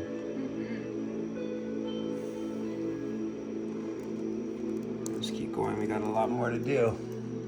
The Guild of Xenolinguistics. Xenolinguistics is how to speak in extraterrestrial languages, and there's a whole categorization, and it includes talking to animals, species, and it's light languages and water languages, and nature is always speaking languages, and so when xenolinguistics is the reading of vibration, and like when your mind is actually open enough that you can actually receive codes, and just like crop circles are an important language to learn, not by actually understanding it through linguistics, but through actually absorbing it. That's why it goes through the crops, and that's why they through the plants, and that's when people eat plants, they're actually ingesting xenolinguistics from the sun. Oh, no kidding. That shit's charged, huh? And that language is the carbon language. Yeah, the carbon. Yeah. Yeah. Because the carbon, the language of light travels through the carbon, and then it leaves in codes where it has a language that can be coming through a Merkaba or a Tesseract. But they change. There's cycles. There's like cycles and seasons that move through the cosmic radiation between the plant you're eating and the sun. Yeah. So the plant you're eating has all the information of the sun from the time that plant started growing in it. So when you're eating it, the language of all those carbon xenolinguistics that you're getting it, there's a whole astrology. Corn, crop circles. There's an astrology to every plant. Well, while we're GMOing it down here, they're uploading it with higher consciousness. So, yeah, the aliens coming down. Supposedly the first story I've ever heard about this was in Mount Shasta about the blue-green algae. There was a guy that owned the company, Ancient Sun. He said he sat on one of the lakes, and at the lake a UFO came down and started incarnating like energy into the algae. He's like, what are they doing out there? He goes out there, and that's when he first found out about blue-green algae. He's like, he started looking at the algae, and he started to take it to scientists, and he says, what is this? And he says, there's some kind of code in here, like there's some kind of like sacred geometric crystal mana. That's what we call it. Yeah. And he's like, but it's food. And he's like, we don't know what the origins are from Earth, but there's a transmission happening between heavenly, higher dimensional beings and our food. There's a reason for that. Well, it's our ancient, its ancestor is algae. It's a single cell organism, and when you eat algae, it's stem cells. It's stem nutrients. It's like converting sunlight directly into energy. Yeah. Cells, little battery cells. Cool. Omnism, the belief that no religion is the only truth, but that truths are found in them all. What a concept, huh? Beautiful. Ziggurats, pyramids, and temples. I just wanted to put this in as a book title because I want people to have those words in their vocabulary, so that way they can go look them up online and see what they think, because there's a lot to learn in all of this. That looks like a computer system. Toothpaste, bathing, astrology, fashion, guitar, crystal glasses, agriculture, language, course meals, irrigation, fruit preserves, and paper making. These were all the gifts that were brought by Africa, because there's no Middle East and Islam is in Northern Africa, and this was the gifts they brought to Europe with the Moorish Empire. Remember I showed the Moroccan flag? Well, they were the ones who brought aristocracy to the Dark Ages of Europe. They were the first royal families, and they taught everyone how to live as aristocrats and how to rule. And you know, things changed over history, and I get into that. The Caliphate of Cordoba and the sacking of Granada in 1492, which was when they claimed Columbus discovered America. But it was also when Europe defeated Moroccan rule over Spain. And then Spain can also be called Spaniards, because they were spanning yards in territory, and they were the front line of the Romans. The Romans are the Mexican Spanish. They came through with the church, and the Vatican and the Catholic Church are all related to taking away our ancestry and bringing Rome. And then we forget the history of Islam in Morocco and how much they helped us in world history with all these advancements, a civilization along the Silk Road.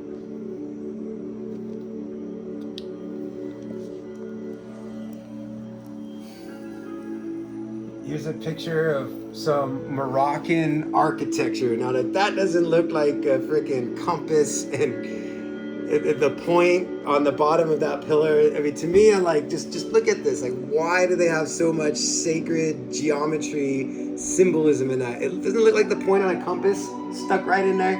So, like, I was taught that the Moroccans represented the first people to circumnavigate the globe and the cartographers.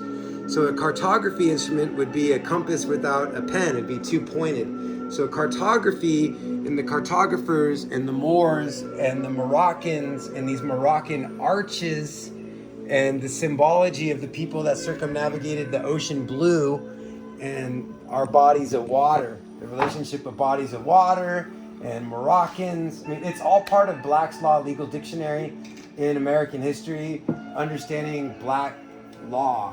And so black law came from the rules of water and the vase. I don't know enough about it to really share too much, but there's people that are really deep in Black's law and understanding the history of Morocco and rule over water and the cartographers, because that's what that image represents to me. That's why I put it there.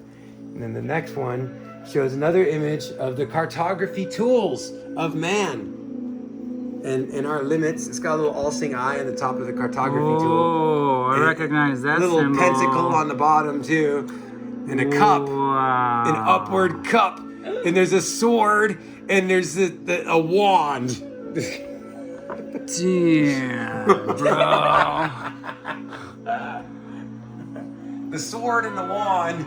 Now I'll put that in there after the other one because I'm pretty sure that they're all related to the same thing. You know, I was talking about the tools of cartography, and then here you go. Now here's inside a temple. I'm not sure where this temple is, but I was just digging around. I'm like, oh my goddess, that is such a heavenly temple. Someone spent a lot of time carving out all these adornments and measuring everything. And then like, just so much work goes into the creation of these caliber of creations. They must mean something.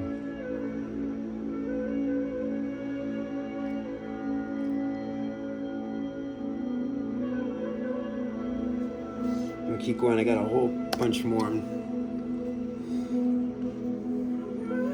It's gonna go through a bunch of this is the ceiling of a mosque. See how they work with the light? They have the geometry of light. It's another ceiling of mosque. It's gonna go kind of fast through these because a bunch. These are all mosques. I just wanted to show the inside of the ceiling. Whoa. So people could really capture what's going on in these mosques. You know, Islam, people pray 5 times a day, silently. And they bow to the floor on hands and knees, and they put their head as the 5th point on the floor, and they silently bow and surrender 5 times a day to let Creator do the thing. And this is what's over their head while they're bowing 5 times a day. Wow. Now, Islam had free speech, free literature, and they combined all the ancient world and had the resurrection of the Atlantean libraries, the resurrection of the Alexandrian libraries happened in Mecca. And with Islam, they brought back literature, but it got taken away from them after they were destroyed during the Umayyad period. And then they became the Ottoman Empire, and then that's a whole long story. Middle Eastern studies takes at least 6-hour talk just to scratch the surface.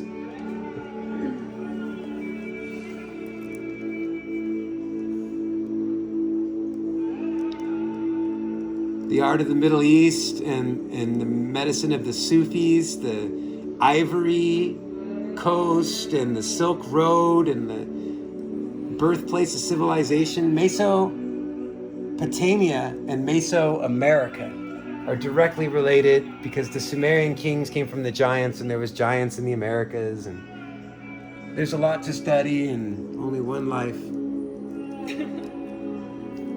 Another mosque. You go in there to pray 5 times a day, silently.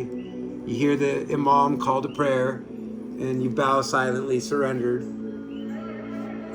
And if you think about it, like in Asia, they bow at the waist, and in Islam, they put their knees and head on the floor. So how much bowing? And then you go to yoga, and they do a child's pose, and child's pose is how they pray. So Islam was really for everyone. It was an advanced prayer, because everyone knows that if you have a religious debate, it begins with meditation. So a silent prayer of meditation to peacefully surrender and allow creation to go on. And there's no argument or grievance, because people that went into these temples and saw everyone bowing, they just simply followed along and bowed too. And they all bowed together 5 times a day in this mystery of this miracle. And somehow they had a holy golden empire before they fell down to propaganda, and it's a really long story, Islam. Here's another inside of one of the mosques. They had water inside the mosque. They had temples of clean water, hot and cold water, irrigation, aqueducts. It's a mirror. What kind of plants do you think? I guarantee cannabis. Syrian rue.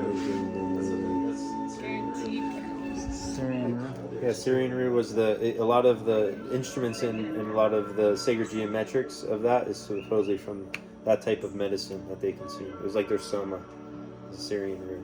Syrian root. I'll have to look into that. Yeah, so I mean, you could just sit in there, and the feeling of psychedelic history would be called light. So you have a little bit of light, and you go in these temples of light, and they give you some insight to your light, and then a peaceful place to meditate with clean, serene waters. And Islam has big libraries with all the history of the world, religions and cultures put together. And that's called the Baha'i movement. And now Sufi and Shia Islam were broken apart after Muhammad died, because Muhammad was the peace treaty between 2 clans, the Abbasid and the Medians. One side was goat herders and the other side were merchants. And the merchants were scholars and had a lot of money, but they were greedy. So Muhammad and his people, when they destroyed them, they didn't kill them. They spared their life, and they made them give money so they could build an empire that everyone could live freely in.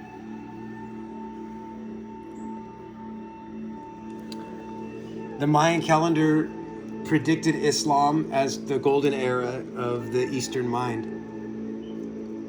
And it's just across the Red Sea from Ethiopia. Something to think about.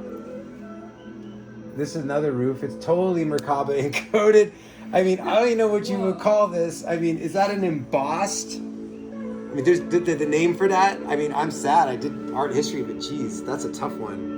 What would you call that? Do you know what you would call that? Sculpted It'd be like masterfully. It'd be like stratified, Baroque-esque. I'm trying to think of the term. Yeah, that's beyond A terminology. hexdala. It's so It's like deep. a mandala, but a 6-way. A hexdala. I don't know.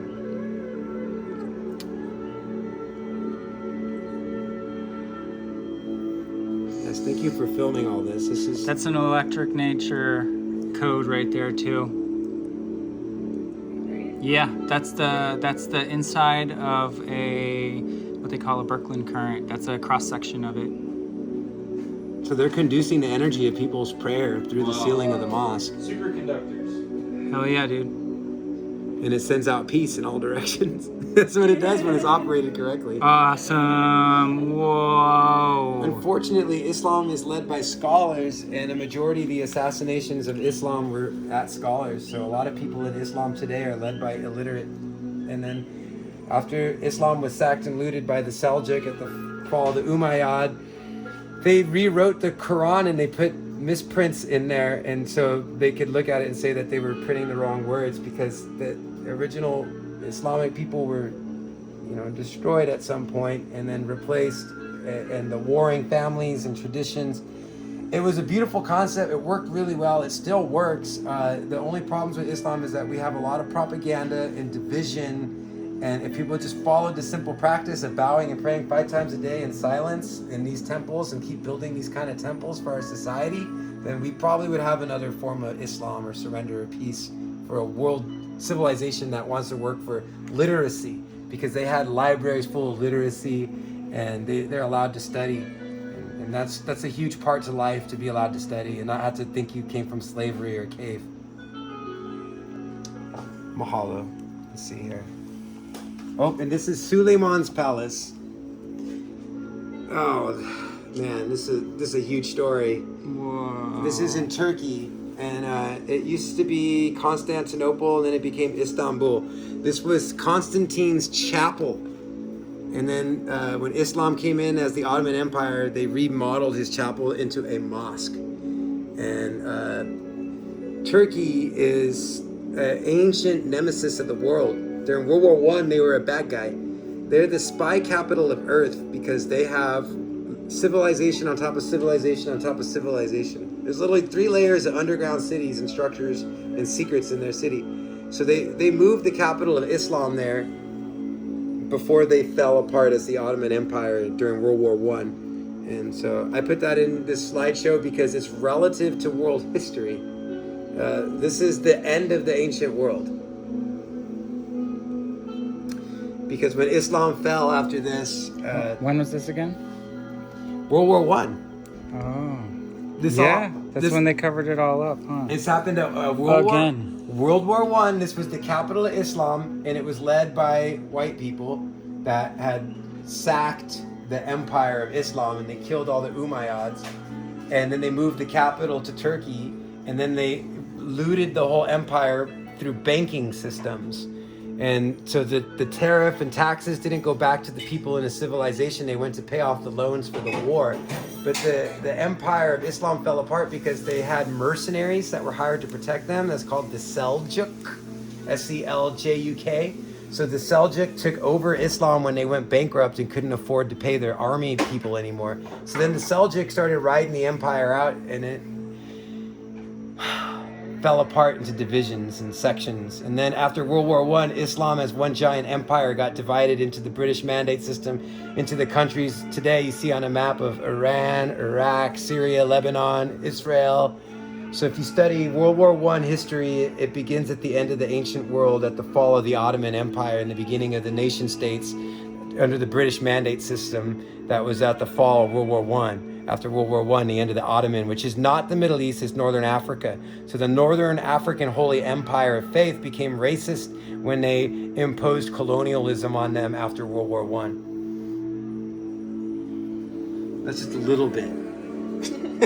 It's just a little bit. But it's important to understand this turning point in history. World War I, Turkey, when Constantinople became Istanbul, and Constantine of Rome, his cathedral got transformed into a mosque for Suleiman, who was writing the end of a bankrupted religious empire, and that's where it began its end. It still exists today in many sects, and to have one unified center is called the Caliphate, and that's what ISIS is about, is to bring the Caliphate back and to make peace in Islam. And you think that'd be everyone's goal, that they would want peace.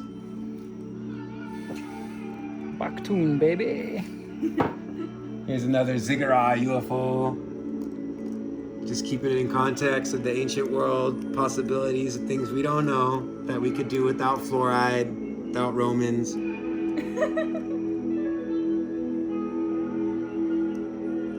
Looks like a landing pad for people. Definitely. Oh, fuck, this is so beautiful, dude. Watch the sunset. I can't wait to even just watch this video again, you know? Microdose it. Yeah, bro. Yeah, bro. I ran into a fun guy today. These holy temples and shrines around the world that are commemorated in stone are peace treaties for our intergalactic family and ancestry, and we shouldn't have inhibitions in an age of information. There shouldn't be censorship. We should be allowed to know the world's true history in truth and allow ourselves to carry ourselves head high, carrying on our ancestors' greatest dreams. We are our ancestors' greatest dreams and prayers living. We're still here alive. We can't give up now. It's up to us to learn the past and the truth of it. And live our path.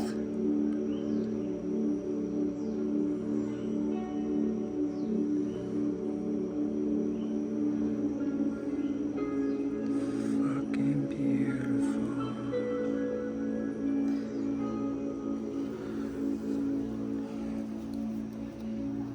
Here's a little bit about the Pleiadian alphabet and the Atlantean alphabet and alien alphabets, and a little bit about xenolinguistics coming out of crop circles that decoded the alphabet of the ancients and showed the Pleiadians' relationship to the ancient Atlanteans, and a little bit about Atlantean numerals. I mean, there's a lot of stuff to study in this one slide alone. But I put that in there just to remind us of our star family ancestors that get excluded from history books. They get called devils, demons, angels, fallen ones, extraterrestrials, aliens, creatures. They call them all kinds of things. Now, I heard from a native elder, he said, "We have been every color on the back of the chameleon. If we cannot get along because of color, then we cannot get along." Facts.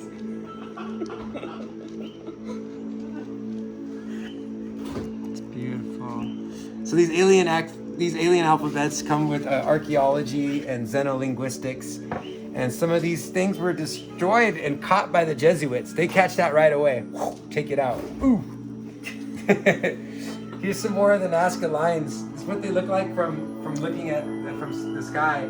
Now, I seen a thing that said that the Anunnaki had the power of flight, and they came through Nazca, and these were the landing sites where they would drop off different tribes. So they had like each of these, like the monkey tribe, the hummingbird tribe, each of these symbols represented how they would go home. So they would have to stand at that spot and they'd get picked up by a ship that would take them home. And so they were broken up by tribes. And then also these tribes also come through the ancient Egyptian pantheon. So the pantheon of the Egyptian gods goes through the Anunnaki relation to the Nazca lines, which circumnavigate the whole globe, connect all the ancient sites, Angkor Wat, Giza, and Nazca, all related. And these are the ancient glyphs that are remnants of the Anunnaki that showed where they rounded up the tribes to travel around the world, because they would take people that were special enough to go on their ships to see the bigger world plan.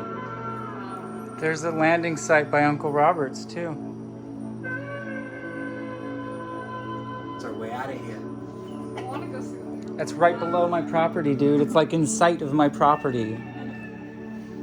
Holy This has the shit. names of what's there. There's a whale, a compass, trapezoids, a dog, monkey, hummingbird, condor, another hummingbird, stray star, hands, a tree, a heron bird, and a parrot. Now these were different clans and tribes, and it said that they would have probably had the people stand there to wait to get picked up to go back home.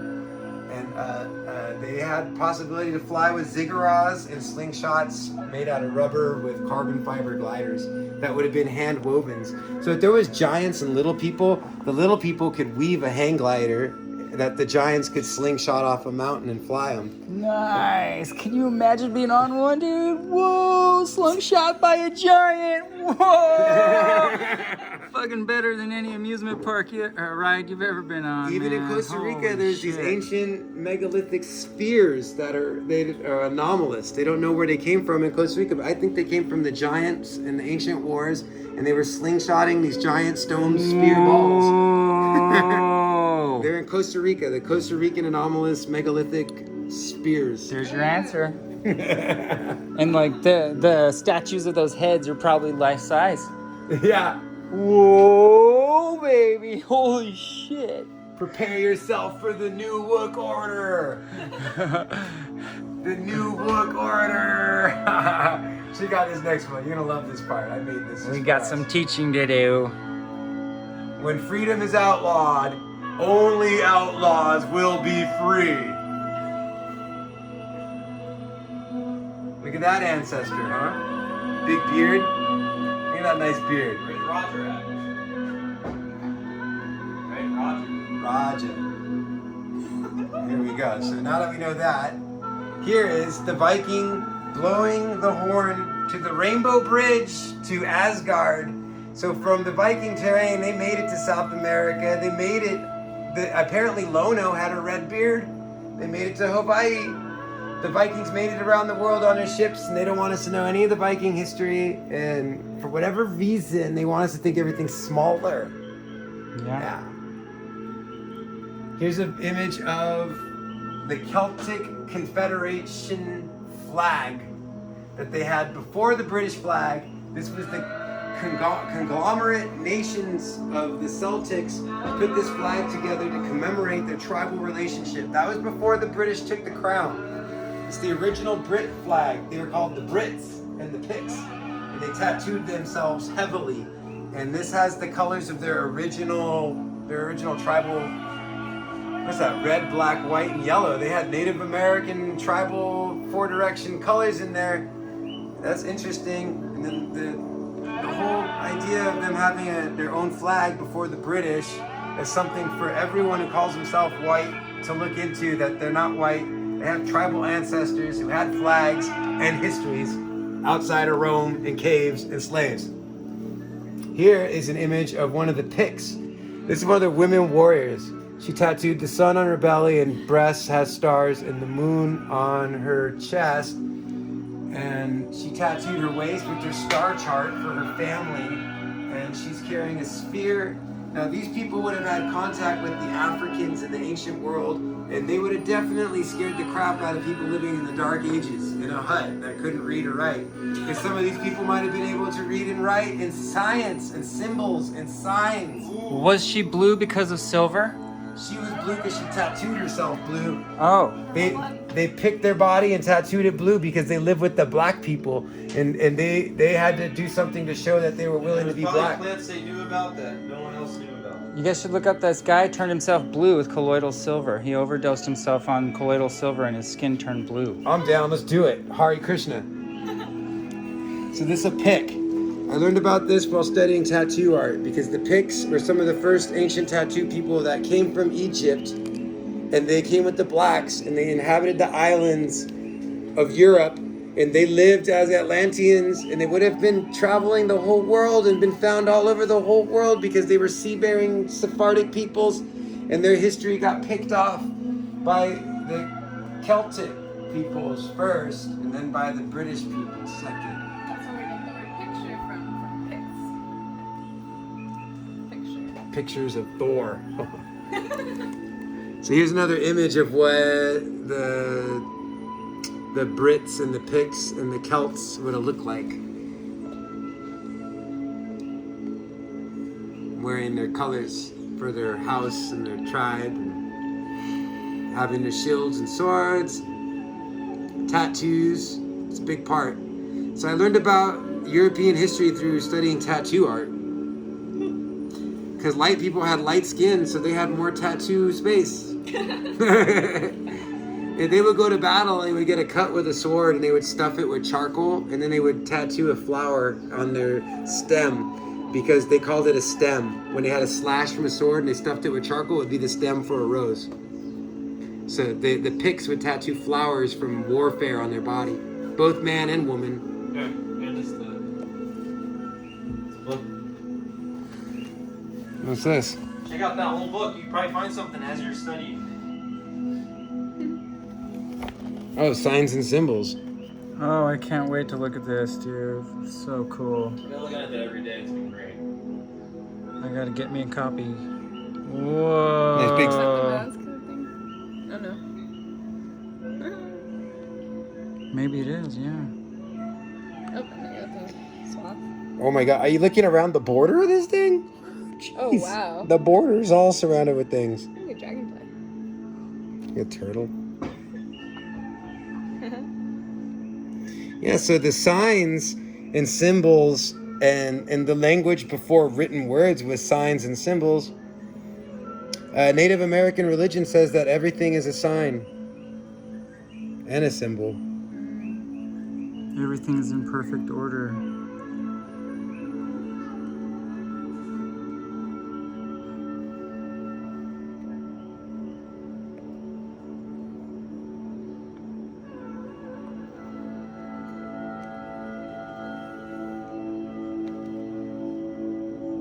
An interpretation of the unconscious codes and secret languages that shape our most ancient emotions.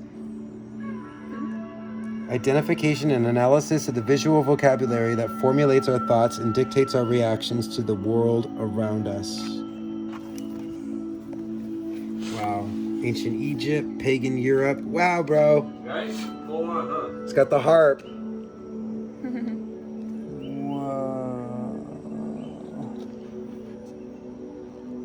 So I heard that the skull and crossbones represented not pirates, but the Knights Templar, and they used to carry a skull cap that they would drink blood out of to represent their worship of the matriarchal lineage of the Merovingians, something like that, the bloodline of Jesus. And they would like and so like that, like all the people they call pirates was actually rightful people that were there, and the only real pirates was the ones that was still in history. The greedy ones. Yeah. The greedy ones. That's it. An anarchist has never started a war, built a prison, owned a slave, or formed a government. An anarchist just wants to be free.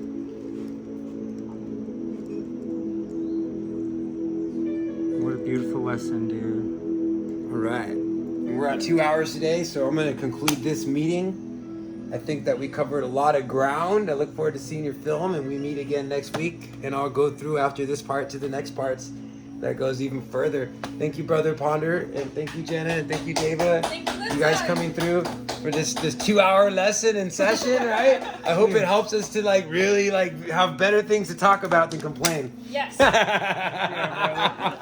complaints here. Right? Dude, so good. This is golden, bro. Gold. Fuck yeah. Thank you guys.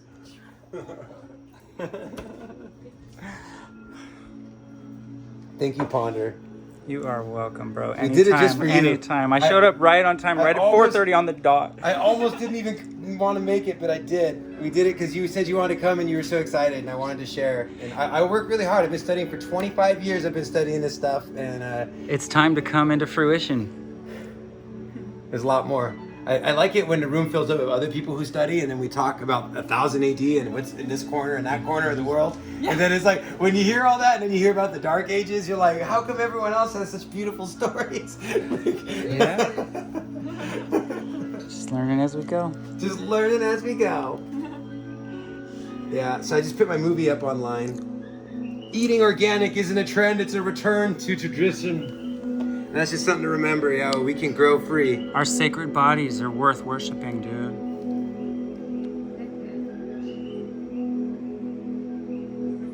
In every way. And reincarnation is true too. If our DNA will live forever if we have babies. You know, our babies are like reliving our lives. We're combining and you know, our grandchildren and that our DNA has memory. So there is a way to live forever. To our children. Yeah. We gotta have something to give them. We gotta have something to give them. It's not so simple, man. People be spoiled today. They don't even think about their neighbor. Yeah. Well, you made a peace treaty with your neighbors, so we're making peace treaties with our neighbors. We're all peace treating with our neighbors. This is the peace treaty class. There's always a way. If you just follow your heart, listen to your heart, and let love be your mantra, you know, what would love do? You know, there's a way to find peace. What would love do? That's better than the J. I like that. But love backwards is evil. The first half of evolve, right? Or something. Evolve. Ah. Can't evolve past love. Man, I can't believe we did this whole class, man. 2 hours. It was so perfect. So perfect. I just jumped in right where we left off last time, and I can't wait to see what that is. If you can tag it, I'll share it with my mom. Okay. Yeah, we're gonna help each other's channels like fucking immensely, dude. It's gonna be so so tight. This is gonna be our first viral video, you know? You think? Yeah. Oh yeah, 1 million views for sure. Like nothing. Yeah? Yeah. People are gonna spread this like it's just gold, dude. Yeah, I hope so. Yeah. I hope so. I studied really hard. I literally was up till 3 in the morning for 3.5 weeks, like working on that slideshow, and then like when I play it, like it takes hours just to play it without talking. Yeah. But then when I explain everything, like what you just came through to film, like that's where the heart of the art is, in explaining everything. Yeah. And it's not about like me trying to put down Romans or slave owners or anything like that, but I'm just trying to like bring back our interpretations so that way we have actual factual things to share that's not like breathing lies on each other. Yeah. Everyone's just a product of their environment, doing the best they can, you know? Doing the best we can. This music I put on is some native flute music for relaxation. Just trying to Super perfect, yeah. get us all mellowed in there. I'm gonna have to get this track from you somehow. It's right here on YouTube. It's just this it's popped up. Indian background flute music. 6-hour yoga mix. I was like, yeah! Hell yeah. Oh yeah. Okay, are we good? We're good. We can play a video game now if y'all want. You are welcome. Thanks for having me. We always watch